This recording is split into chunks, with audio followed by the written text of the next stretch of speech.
دیگر نگران نباش.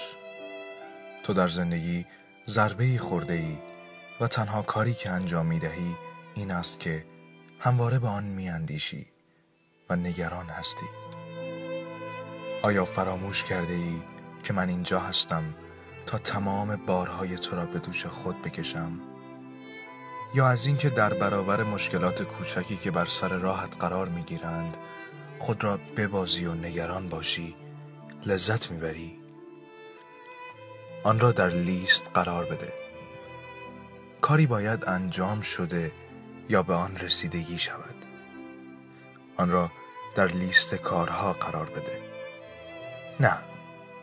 نه در لیست خودت. آن را در لیست کارهای من قرار بده. بگذار من آن کسی باشم که به این کار رسیدگی می کند و مشکلت را حل کنم. تا زمانی که آن را کامل به من محول نکنی نمیتوانم کمکی به تو بکنم. هرچند لیست کارهای من بسیار طولانی است، اما آخر من خدا هستم.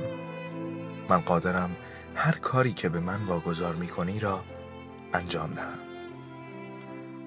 در واقع اگر حقیقت را بخواهی من پیش از این هم بسیاری از کارهای تو را انجام دادم بدون اینکه خودت هرگز از آن خبر داشته باشی.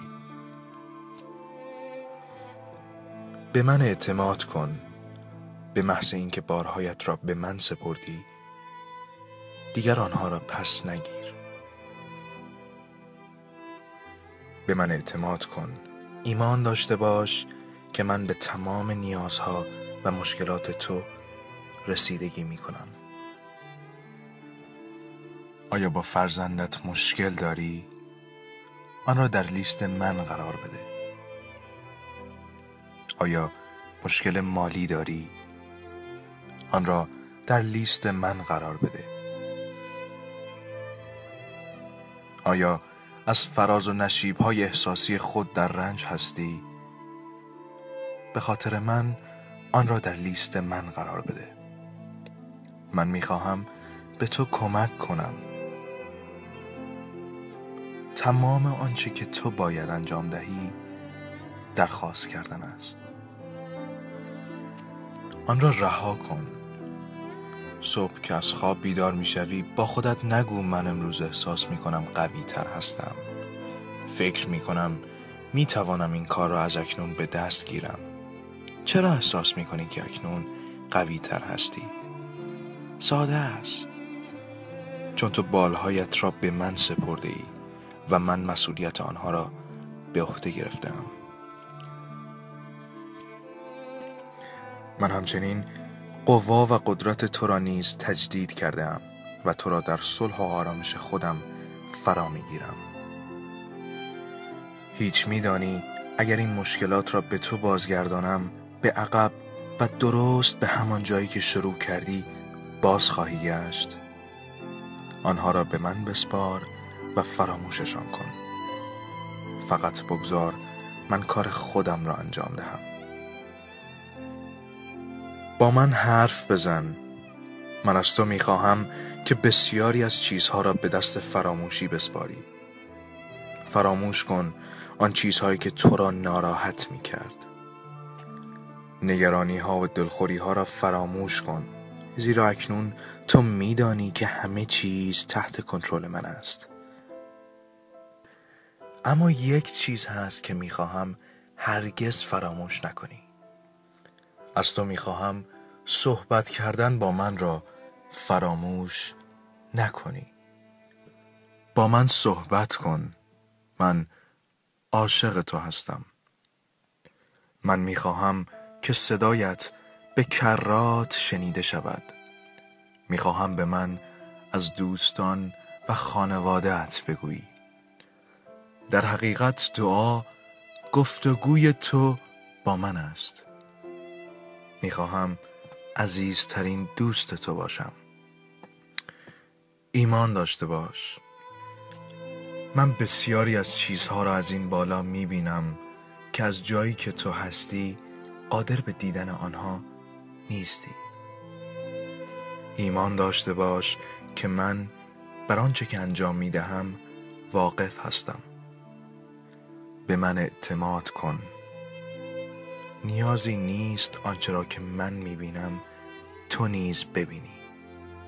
من همواره از تو مراقبت می کنم و نیازهایت را برآورده خواهم کرد. فقط باید به من اعتماد کنی. هرچند که کارهای من بسیار مشکلتر و بزرگتر از توست. به نظر می رسد که تو در انجام همین کار ساده هم مشکل زیادی داری.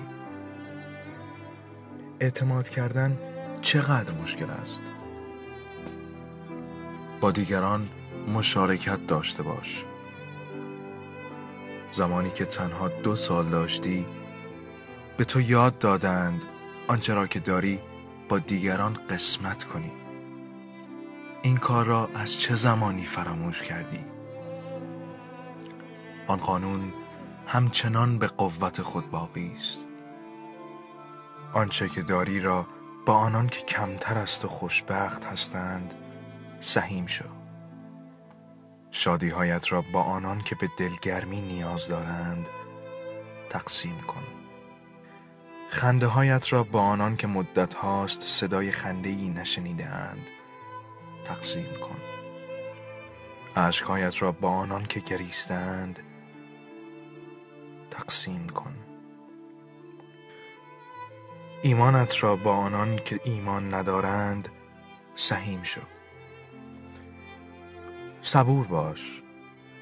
چنان برنامه ریزی کردم که تنها در طول یک دوره زندگیت تجربه های گوناگون بسیاری را داشته باشی. از کودکی رشد کردی و جوان شدی. صاحب فرزند شدی. بارها شغل خود را عوض کردی. حرفه های زیادی یاد گرفتی. به جاهای زیادی سفر کردی. هزاران نفر را ملاقات کردی و تجربه های زیادی اندوختی. حال چطور وقتی کاری که من باید انجام دهم کمی بیش از انتظار تو وقت میبرد این گونه بیتابی میکنی؟ به زمانبندی من ایمان داشته باش، چرا که زمانبندی من بی عیب و نقص است. فقط به خاطر اینکه کل جهان را در 6 روز آفریدم همه فکر می کنند من همیشه باید عجله کنم. مهربان باش. با دیگران مهربان باش، زیرا من آنها را نیز به اندازه تو دوست دارم. ممکن است آنها مانند تو لباس نپوشند یا مانند تو صحبت نکنند یا به شیوه تو زندگی نکنند، اما با این حال من عاشق همه شما هستم. لطف کن تا سعی کنی به خاطر من با آنها مدارا و سازش کنی. من هر کدام از شما را به گونه‌ای متفاوت آفریدم. اگر همه شما مثل هم بودید بسیار خسته کننده میشد. بدانید که من هر یک از این تفاوت‌هایتان را دوست دارم. عاشق خودتان باشید.